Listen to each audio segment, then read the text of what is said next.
So in this video, I want to talk about staying true to who you are. And this is really, really important that anybody is doing anything in research, anybody that's doing anything in entrepreneurship or innovation, anybody that's doing anything in leadership.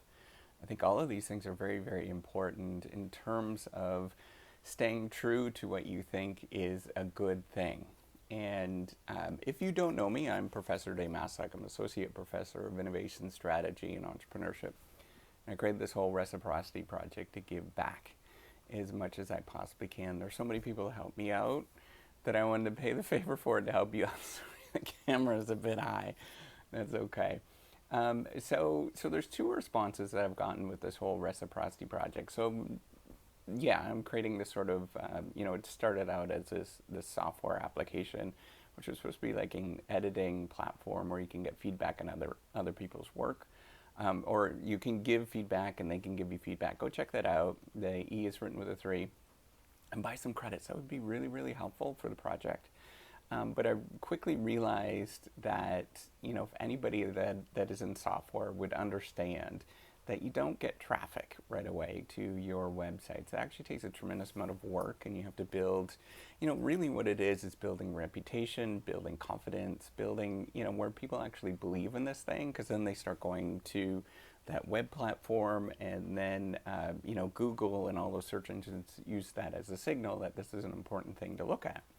There's lots of sort of different signals that they look at, but that's one of them, that people are actually going there and it looks legitimate and all that kind of stuff. So you have to put out a lot of content.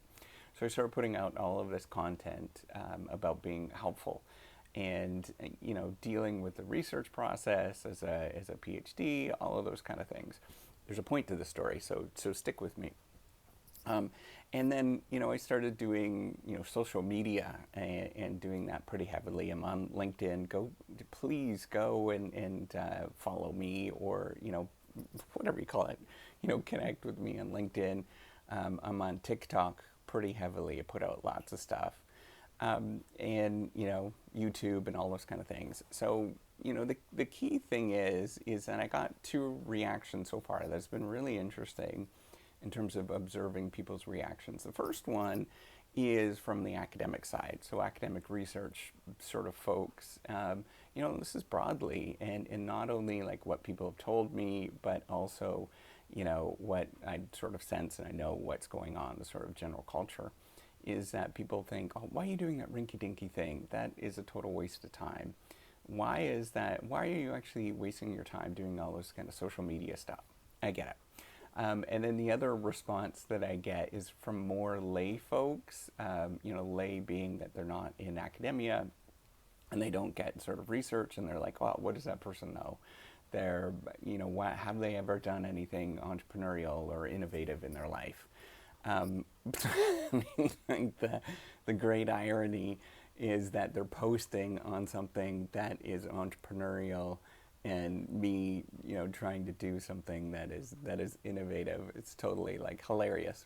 So, what I'm trying to get at here is don't use people's judgment and people's sort of how they sort of view you at this current moment as a good indicator of what's going on. In fact, people are probably really bad at doing that. And they're going to look at, they might go onto the reciprocity platform. You might go on there and say that's rinky-dinky. What you don't understand is that there has been a tremendous amount of investment there. And getting to the point where it actually clicks is actually pretty easy often, but you don't know when it's going to click. And you have to sort of figure out at that moment when it's going to click. So it might just require a new front-end web page, something like that, and that might actually click. It might be a little feature that changes, and all of a sudden that clicks. TikTok's a perfect example of that. They put on, when you download the videos and you upload it to other places, it'll say TikTok on it, and so people go to the, once they've seen it, it's sort of, they figured out that drove viral growth. And so there's so many things like this that people just don't get what you're doing from all dimensions. And so the most important thing is to use that feedback as indications of, okay, we still got to do some work, but at the same time not to take it seriously. like, don't really get invested in all of that feedback, because they just don't see where this is going, and they don't see what you're doing as something that's significant. You don't know how many scholars I've listened to, virtually all of them. You know, how many researchers I've heard that have said, you know, if I got bad feedback early on. If I would have listened to what they said, then I wouldn't be doing this thing today. But they were like the world famous person on that particular thing. You know, George Akerlof, The Market for Lemons, is like a super famous example of this, which was a really famous paper. He won the Nobel Prize on it, but I think he had to send it to like 7 or 8 different journals. Don't quote me on that number, but it was a large number of journals, and they all said this was a bad idea. This is not new, all those kind of things. You know, why are you doing that kind of stuff?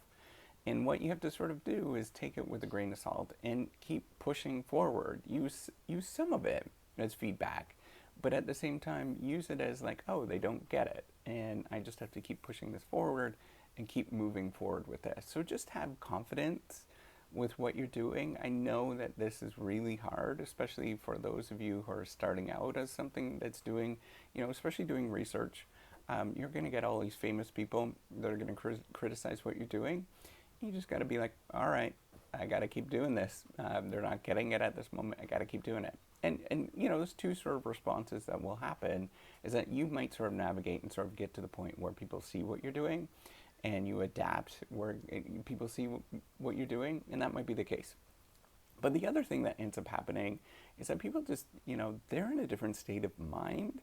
And if they're not in the state of mind, if they haven't read something, if they haven't seen it, if they're not right there at that moment, they are going to sort of discredit what you're doing. And it might be, you know, they might read something in a month, or they might sort of dwell on what you're doing and think, hey, you know what, that's a great idea. Why didn't I think about that? But by the time they give you that bad information, you know, it's too late. They gave you some bad information, some bad feedback, and you've taken that very seriously. But they're on to, they might even, you know, they might actually start doing the thing that you're doing, and because they thought it was cool, and they're just, you know, their response to how you're doing things should not be taken seriously, is what I'm getting at. So take it with a grain of salt. You know, listen, but don't listen so much that you absorb it and absorb the negativity. And just keep going and do good things. As long as you're doing good things, you've got a great perspective on life, and you're trying to help out in you know, whatever endeavor you're doing. Just keep doing that, and let people come around to you. So with that, give me a thumbs up, do subscribe to the YouTube channel. Take care, and have a wonderful day.